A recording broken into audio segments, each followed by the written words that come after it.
building your future by taking control of your money. Ikaw dapat ang nagmamanage ng pera mo, hindi mo pinapamanage yan sa mga taong iba sa'yo or doon sa hindi mo kapamilya. Halimbawa, OFW ka, sinasuggest natin na dapat na hindi ikaw magne-negosyo sa Pilipinas habang nandito ka sa abroad. Bakit? Kalimitang problema kasi ng mga kapwa natin OFW yan na pag nagnegosyo sila dito sa abroad, yung kinikita, kita ng mga nasa Pilipinas yun. Pero kapag pag nalugi naman, automatic nalugi ang OFW. So, hindi natin sinasuggest na magnegosyo ka habang OFW ka. Lalong-lalo na kung wala kang mapagkakatiwalaan na tao sa Pilipinas.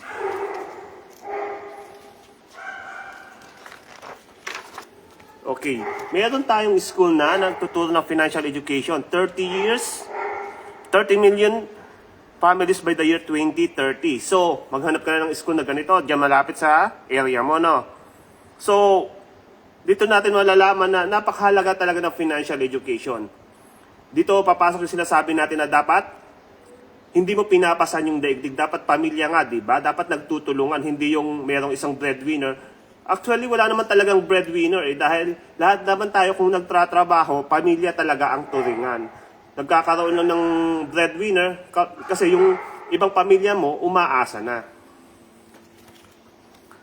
Okay, challenging future. Okay, challenge na ba kayo sa pamilya, sa pagiging OFW mo o problemado ka na ba kasi wala pang 2 years hindi mo alam kung ano mangyayari sa iyo sa relasyon niyo ng employer mo. So, number 1, uncertain labor market. So, ano yung ginagawa mo every day off mo na after 2 years from now, maaaring mawala na yung kaba na masasabi mong nakapag-ipon ka na, settled ka na, anytime na may mangyari sa'yo, pwede kang mag-for good. Ano yung ginagawa mo tuwing day off mo? Uncertain labor market. Hindi naman tayo residente dito sa abroad, di ba? OFW lang tayo. Anytime pwede tayong makula. And anytime pwede tayong umuwi sa Pilipinas. Ano yung siniset up mo na mindset or negosyo na kapag umuwi ka sa Pilipinas, anytime kapag uwi mo doon, pagyapak mo ng bansa natin, ay nakaset up na siya at gumagalaw na negosyo. Number 2, low savings and high debt. Okay? So, likas na sa ating mga Pilipino yung nag-iipon talaga tayo ng pera, di ba? Pero, napapansin mo, kasi mga pusong mamon tayo, mga balat sibuyas. Kunting drama lang ng kamag-anak natin sa Pilipinas, nagpapadala na kagad tayo ng pera, and then, that's it. If you cannot control your emotion, you cannot control your money. Kaya dapat kinokontrol mo yung emotion mo. Paano ang tamang pag-control ng emotion mo? Pag-aralan natin. Dapat i-expose mo yung sarili mo sa negosyo, i-expose mo yung sarili mo sa pakikipagkapwa-tao, pakikisalamuha. Kasi hindi naman pwede na magtatayo ka ng negosyo sa Pilipinas na ikaw lang mag-isa. So, dapat gagawin mo yan habang nandirito ka pa sa abroad. Makisalamuha ka, i-expose mo yung sarili mo, and makibagay ka, makisama ka doon sa mga taong may mindset na umasenso sa buhay. High cost of education. Okay, napakamahal ng tuition fee. Sino yung graduate ng college dyan? Alam na alam nyo to. 6 months, di ba? Isang semester pa lang. Laglag na yung budget. Okay? So, pinakamababa na yung 50,000 sa panahon natin ngayon. Depende pa sa course mo yan, kung ano yung specialty mo at saka kung ano yung course mo. So, high cost of education. So, kung bibigyan ka ng pagkakataon na magbibigay ka ng tuition fee, tapos after 1 year, after 2 years, kikita ka na, gagawin mo ba? The best investment, ika nga sabi ni Warren Buffett ay financial education. Okay? So, high cost of education. Gawin mo yung bagay na mag-generate ng income habang pinag-aaralan mo siya. Kasi ang knowledge lamang o education, ang bagay na kahit na anong gawin ng ibang tao sa'yo, hindi nila makukuha. Number 4, increasing cost of living. Okay, ito na tayo.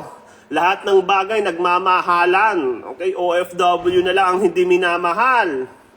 So, ano yung ginagawa mo para mahalin mo yung sarili mo? Ano yung ginagawa mo para pahalagahan? Huwag yung magmamahal ka ng ibang tao tapos hindi mo mamahalin yung sarili mo. Kasi kalimitan dyan tayo tumatagal ng 30 years, 40 years dito sa abroad na walang naiipon. The future is in your hand. Okay, nasa kamay mo yan. Huwag mong iasa sa ibang tao. Huwag mong hayaan na sila yung kumontrol sa'yo. Yan yung mga gawain ng mga manipulators. Okay? Yung ikaw yung nagtratrabaho, tapos sila yung gagasto. So, gawin mo na pag-aralan kung paano malalaman na patakbuhin ang sarili mong kaperahan na nagtratrabaho para sa'yo. Okay? So, the future is in your hand. You must make, you must save, you must accumulate, you must protect your money. Ikaw dapat lahat ang gagawa niyan. Huwag mong iasa sa ibang tao. Dahil the time na iasa mo na yan sa ibang tao, that's the time na lolokohin ka na nila. Okay? Huwag tayo maniwala doon sa sinasabi nila na kapag nasa guhit na yun ng palad mo, wala ka na magagawa, magiging mahirap ka na talaga. Kabaliwan yun. Tatandaan natin na sa buong species ng mga animal dito sa planet Earth, tayo lang mga tao ang merong kakayahan na mag-isip ng napakataas at napakayaman.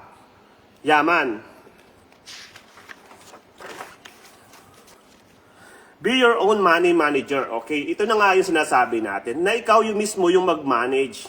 Kung gusto mong magbukas ng negosyo, wag mong hahayaan na sila ang magbubukas ng negosyo at ikaw ang nandirito sa abroad. Bakit? Katulad ng sinabi ko kanina, kapag kumita yan sa kanila yan, kapag nalugi, ikaw ang nalugi dahil ikaw ang namuhunan. Be your own money manager. Understand how money works and make money work for you. Money working for you. Ito yung sikreto ng mga mayayaman kung bakit lalo silang yung mayaman. At yung mahirap, alam mo lagi sinasabi ng mga mahihirap, alam ko na yan. Oh, napasok ko na yan eh. Ay, mga utak talang ka, di ba? Na porque hindi sila naging successful, idadamay ka na nila. Eh hindi naman yung ranking ng pag-iisip nila, hindi naman kagaya ng ranking ng pag-iisip mo, di ba? So wag kang makikinig sa kanila.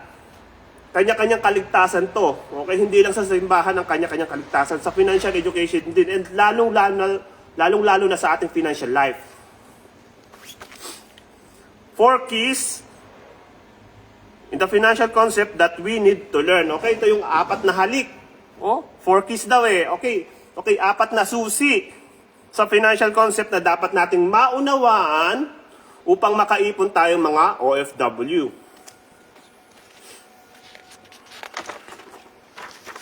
Okay, kamusta naman kayo ng ex mo? O yan, yung mga ex dyan na hindi pa nagbabayad ng utang, magbayad na kayo. At yung mga tao naman na may pautang, maningil. Nang sa ganun, hindi tayo nakaka-contribute sa community natin ng mga taong may Alzheimer's disease. Okay. X-curve concept. Okay, kamusta na yung X mo? Doon sa X-curve concept na to, dito mo malalaman kung ano yung dapat gawin mo sa buhay para makaipon ka. Okay? Line of responsibility. Dapat yung line of responsibility mo bumababa habang tumatanda ka. Bakit? Kasi meron tayong line of wealth o line of ipon, line of savings na dapat itataas. Kaya nga X-curve concept, merong isang pataas at merong isang pababa. Responsibility. Tayong mga OFW, every month nagpapadala tayo ng responsibility sa Pilipinas in terms of pera. Pero ito, pag bulay-bulayan mo at pag-isipan, every time na magpapadala ka ng papel, hihingi ka ng papel, nagagalit sila. Ano yon? Papel is pera. Resibo is papel din.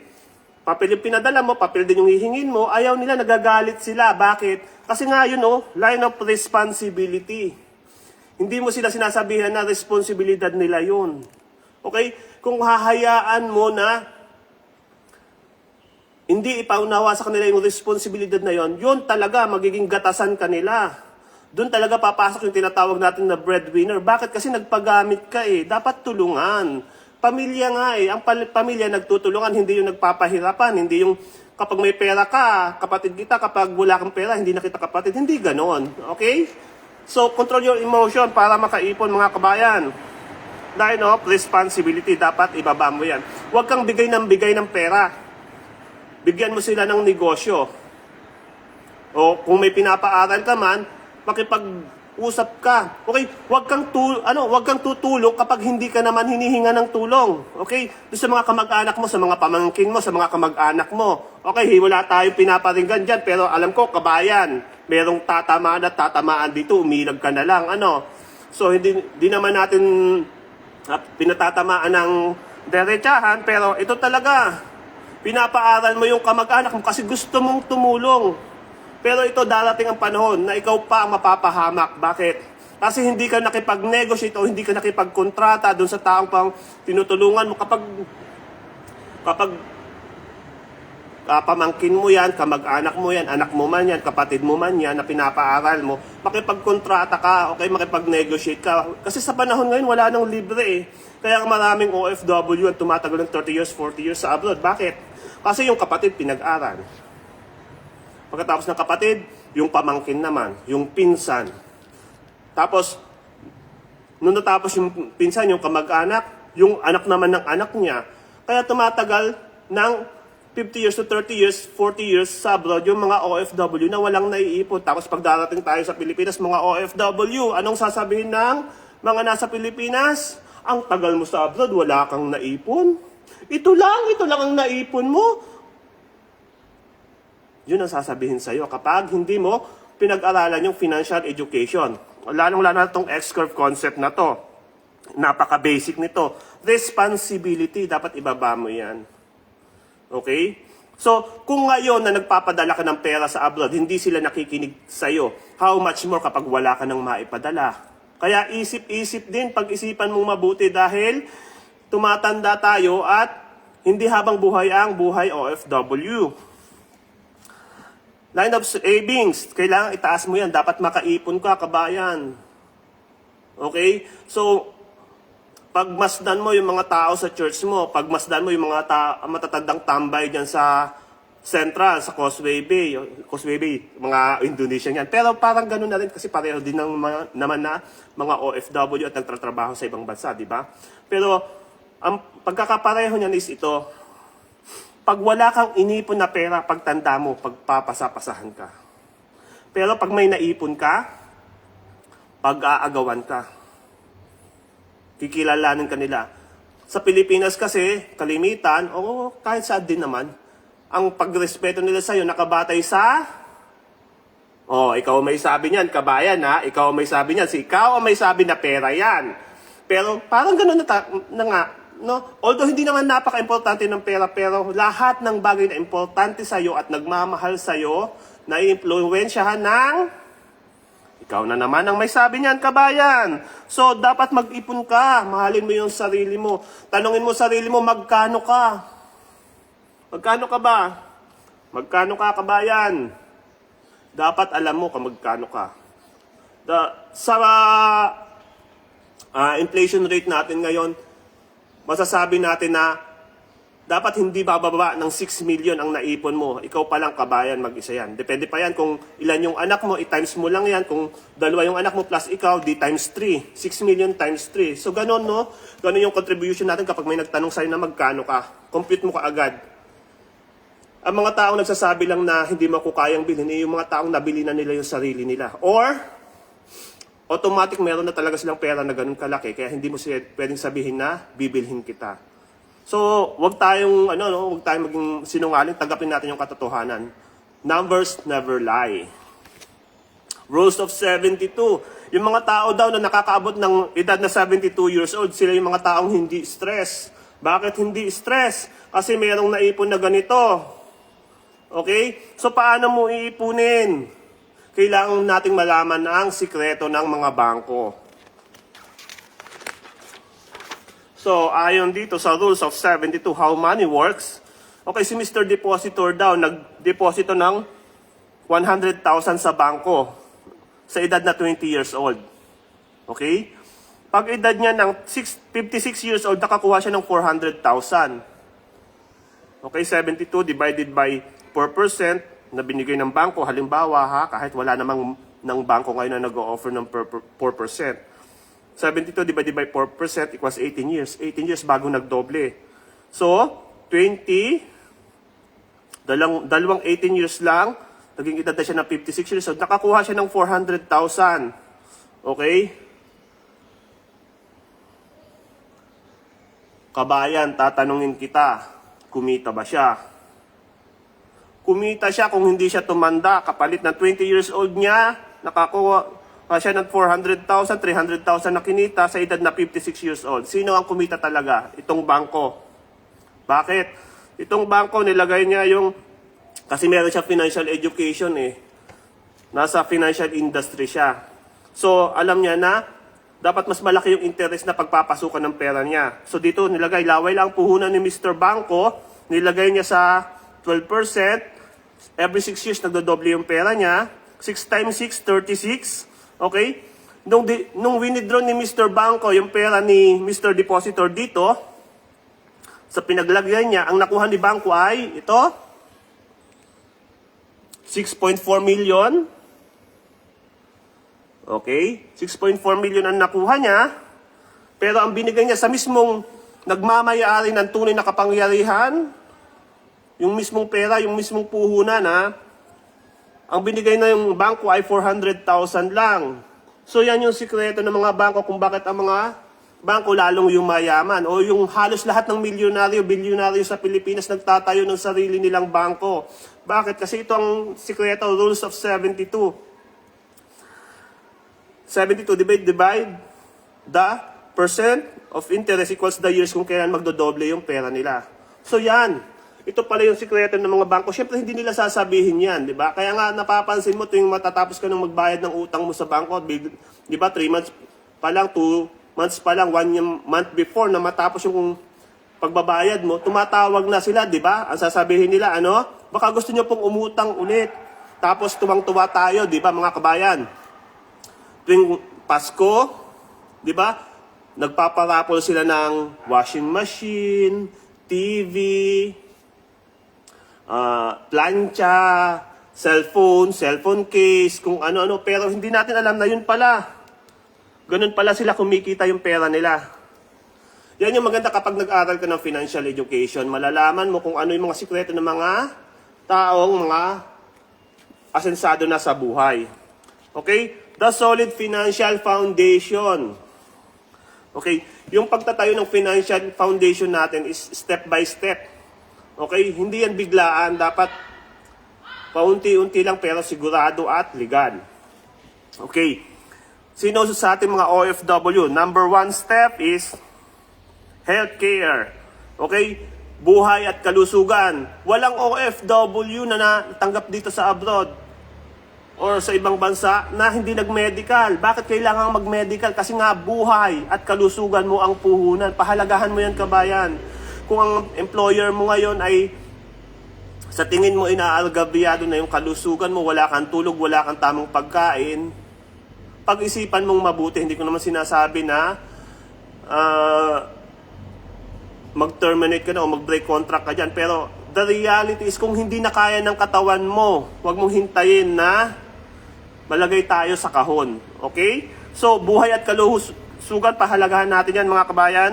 And then second step, protection life insurance. Tingnan mo yung mga employer natin dito. Okay? Yung pusa, aso, o yung isda nila sa fish pond, naka-insured. Ikaw pa, tayo pa na OFW ang hindi kukuha ng insurance.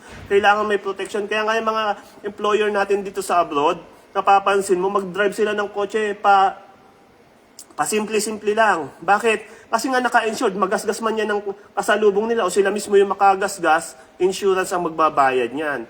Pero tinamo sa Pilipinas, di ba, ingat na ingat kapag bago yung sasakyan. Bakit? Kasi nga, baka magasgasan, mahirap magpagawa. Kasi ang mga sasakyan natin sa Pilipinas, kalimitan hindi naka-insured. Number 3 step, eliminate debt. Okay, bayad utang. Kung may utang tayo, magbayad tayo, no? Huwag natin takbuhan. Bakit? Kasi ito yung, ang utang ang tinatawag natin na, kaya nga, debt, halos magkatunog lang, di ba? Kasi nga, ang utang is, tinatawag natin sumpa ng kahirapan or yung kumuloy. Alam mo yung kumuloy sa gubat, yung mga taga-bundok dyan, yung mga taga-bukid dyan, alam mo yung kumuloy, di ba? So yung lubluban ng kalabaw na kapag lumusong ka doon, hindi ka na makakaahon hanggat wala kang makapitan na matibay-tibay na sanga ng puno or lubid or kahit na anong makakatulong sa iyo na makaahon dun sa putik na yon. Okay? Eliminate debt. Kung may utang ka, magbayad. Kapag may pautang ka, kabayan, please lang maningil ka. Okay? Hayaan mo, wag mo silang hayaan na magkaroon sila ng sakit na pagiging makakalimutin kasi hindi mo sinisiningil yung mga utang nila sa'yo. Hayaan mo silang magbayad sa'yo.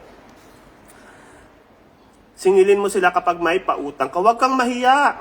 Okay? Kasi nung inuutangan ka nila, hindi naman sila nahihiya sa'yo, di ba? Number 4, emergency funds. Okay? So, kailangan may pera ka sa bangko na anytime pwede mong makuha.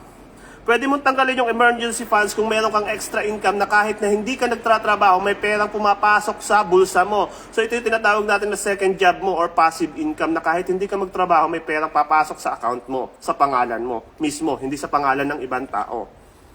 Investment, okay? Dito na papasok yung bahay, lupa, sasakyan, negosyo sa investment na to. Okay?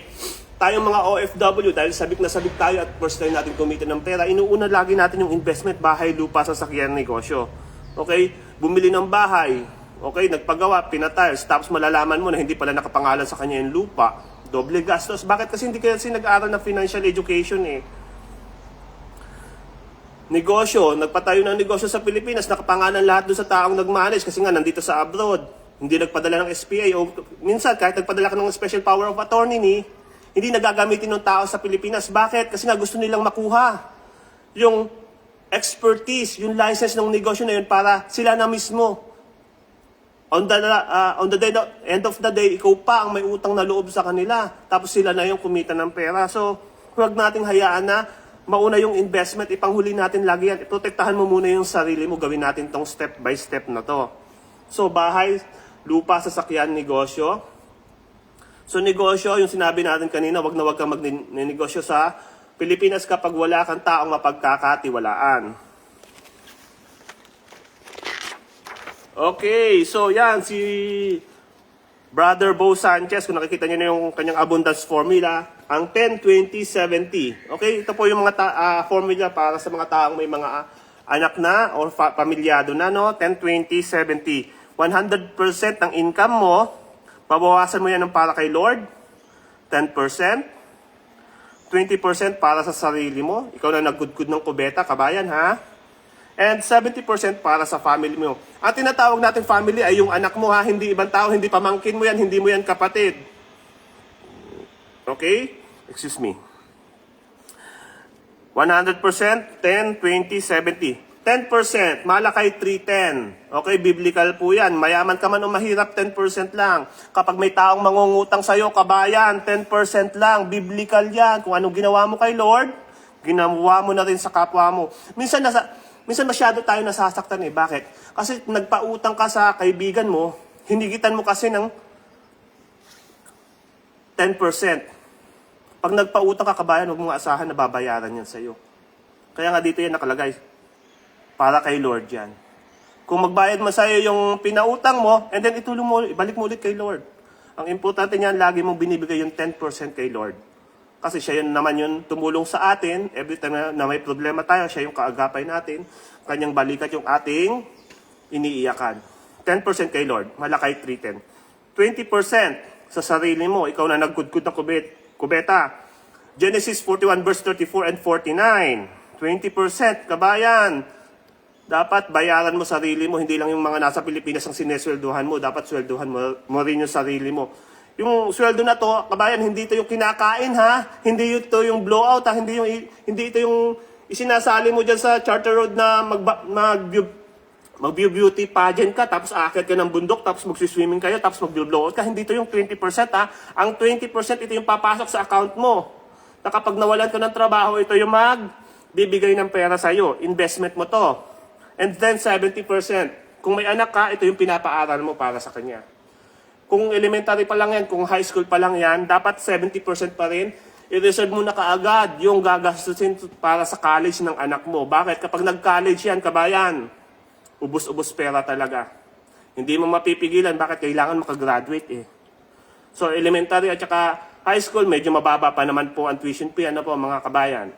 So, isave mo na yan. Bakit? Kasi pag nag-college na yan, mangungutang ka kaliwat kanan kapag hindi mo pinaghandaan. 10, 20, 70. Biblical po yan mga kabayan. Ano po?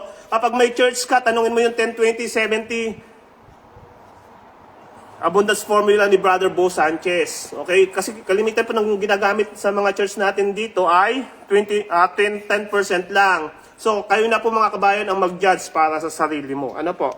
So, do you know that you can be a multimillionaire if you invest 33 pesos per day or 1,000 pesos per month for 30 years?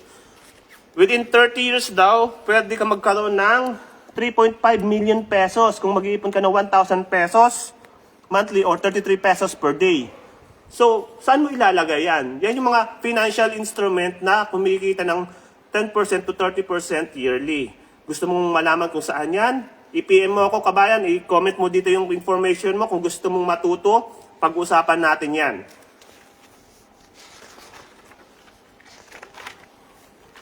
Okay? Different investment vehicles that we need to know and understand. Okay, ano nga ba yung mutual funds? Okay, yung mutual funds, okay, ito yan kung pumapasyal ka dyan sa may central, yung exchange square dyan, sa may Kalabaw, yung tinatawag natin Kalabaw dyan na may fountain, yung may flag ng Hong Kong at saka China, at saka yung may silver na nakaposisyon ng martial art. Yan yung tinatawag natin na exchange square. So, ito yun kabayan, sa mutual fund o stock market, okay, kung napapaisip ka ano yung mga ginagawa ng employer mo doon sa computer nila at sa cellphone nila, tingin sila doon sa cellphone nila, may nakikita kang kulay pula, kulay green na numbers. Kulay green na numbers, ibig sabihin yan, kumikita yung investment nila. Yung kulay pula na numbers, ibig sabihin yan, bumababa yung presyo ng stocks, bumibili yung mga employer natin. So yan, ito yan. Kapag nag-invest ka sa mutual funds, ikaw bilang investor, pagsasama-samahin ng mutual funds yung mga pera natin, hahawakan ng fund manager, sila yung magba-buy and sell para sa atin. Iba-buy and sell nila yan dito sa mga company na registered sa Security Exchange Commission. Company na kagaya ng Jollibee, URC, Meralco, BPI, PLDT, Ayala Land, Mega World, RFM, SM, PNB, at marami pang iba. Top 30 company ng Pilipinas, blue chip company po. Diyan po pinapasok ng mga mutual fund manager yung pera natin. And then, kapag kukuhanin mo na yung pera mo, dapat itaon mo na mataas yung market. Ano po? And doon kakikita ng malaki. So, hindi po to instant money. Ano po? Matagalan po to. Dito din po nag-i-invest yung mga malalaking company kagaya ng mga bangko na sinabi natin katulad kanina. So ano yung ginagawa mo para matutunan mo ito tuwing day off mo? Pag-aralan po natin So lagi pong pag-aaral, hindi po pwede kasi na papasok ka lang dito sa isang school tapos hindi ka mag-aaral. Dapat ikaw mismo o hands-on ka na pupuntahan mo. Di ba kapag gusto mong i-enjoy yung beach dito sa Hong Kong, anong ginagawa mo? Pupuntahan mo talaga. So ganun din po dito sa school na sinasabi ko na kailangan pupunta ka at attend ka ng mga seminars po natin. Okay? Dito, lalagyan natin to ng laman para yung bulsa mo magkaroon din ng laman at hindi na maubusan. Monthly. Okay. So, how much protection do you need? Okay, minimum po ng 2.4 million pesos kailangan meron ka. Ikaw na yung pinakamahirap. So, kapag wala kang 2.4 million, ibig sabihin, below mahirap ka pa po. So, bakit daw 2.4 million? Protection you need. Okay? So, dahil daw po, kapag meron kang 2.4 million pesos, nilagay mo yan sa financial instrument na kumikita ng 10% every year, maaari kang makakuha ng 240,000 interest lang yung kinukuha mo, hindi nababawasan yung puhunan. Ano po? Interest lang yung kukuhanin mo, 240,000 every year kasi meron 2.4 million ka. I-divide mo po yan ng 12 months. Huwag mong uubusin ng isang bagsakan lang. Ikaw ang magdi-divide. Okay, ikaw yung magbabudget. i-divide mo ng 12 months kasi nga every year mo lang makukuha yung 240,000. And then that is 20,000 pesos monthly kapag dinivide mo na yung 240. Kung alam lang po sana natin, ano.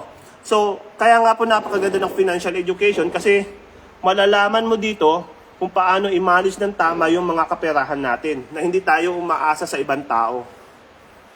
So, kung sa tingin nyo po na nakakatulong tong seminar na to, click nyo na po yung follow button natin dyan and then i-share nyo po sa mga kaibigan nyo para matuto din po sila. At sa darating na panahon, hindi nila kayo mautangan kasi nakaipon na po sila. 2.4 million pesos. So, ito po yung minimum. So, the complete financial plan. Ano daw po yung complete financial plan? Ang complete financial plan po ay yung what if I die too soon? What if I live too long?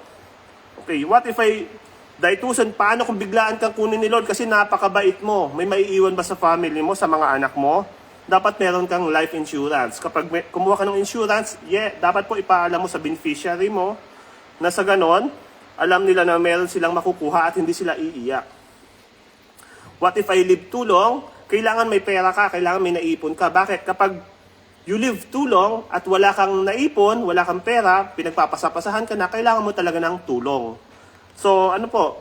You live too long, kailangan mo ng tulong. Kaya kailangan tulungan mo, as soon as possible yung sarili mo, tulungan mo na ngayon. Nasa ganun pagtanda mo, hindi ka na mangangailangan ng tulong ng iba. Control your emotion, mga kabayan. The complete financial plan. Dapat meron kang healthcare, life insurance, emergency funds, at saka investment. So wag natin po sayangin yung panahon, tumatakbo yung panahon, hindi natin hinahabol. Dapat nagagamit natin ng maayos tuwing day off natin. So, a new world of possibilities. Okay, yung panahon daw po natin ngayon ay the era of informed consumers and do-it-yourself. So, high-tech na po ngayon, no? Technologically advanced na po tayo. So, kapag may gusto kang malaman, itype mo lang dyan kay Google sa mga AI tools. Alam mo na. So, kung hindi ko daw po yumaman ngayon within 10 years, after na pag-aralan mong yumaman, kailangan mo na talaga ng tulong ng ibang tao o makinig ka doon sa mga taong successful na mapagkakatiwalaan mo.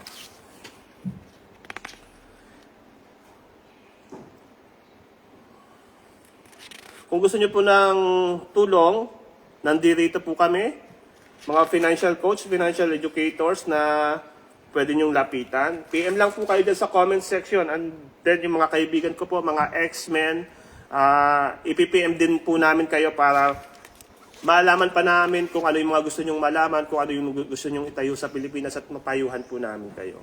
So, ang may papayo po namin ay true to life experience na po.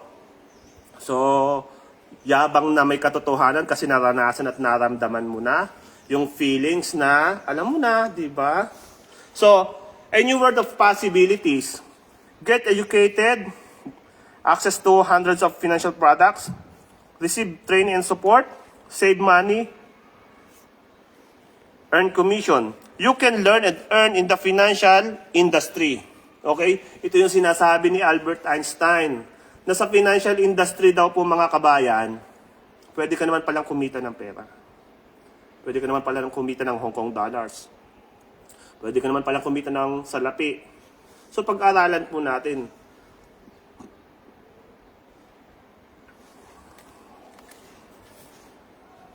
So yun na po. Okay, ang maganda po dito sa school natin, once na nag-enroll ka, okay, so under ng enrollment mo, meron po tayong healthcare, life insurance, meron po tayong investment sa Philippine stock market, meron po tayong property investment, meron po tayong general insurance, meron din po tayong financial assistance. So napakaganda po nito. Kapag nag-enroll ka, marami ka nang malalaman at mauunawaan. Mga bagay na hindi mo alam na pwede palang nasa isang school lang. So, ito nga po yung sinasabi natin na kapag nag-enroll ka dito sa school na to, daig mo pa yung nag-aral ng business courses sa Pilipinas. Bakit? Kasi all-in-one na po. Sa ngayon po, meron na po tayong 66 benefits. sa school natin. So kapag mag-enroll ka, malalaman mo na po yan at mauunawaan lahat.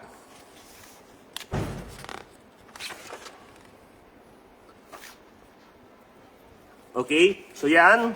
Do you know, did you like what you have learned today? It's time to act on it today. Okay? So, kung may naunawaan daw po kayo at gusto niyo pang madagdagan yung kaalaman mo, PM nyo po kami at mag-comment kayo dyan. Please comment, share, and like po yung video natin para marami tayong matulungan. And then, that's it po for today.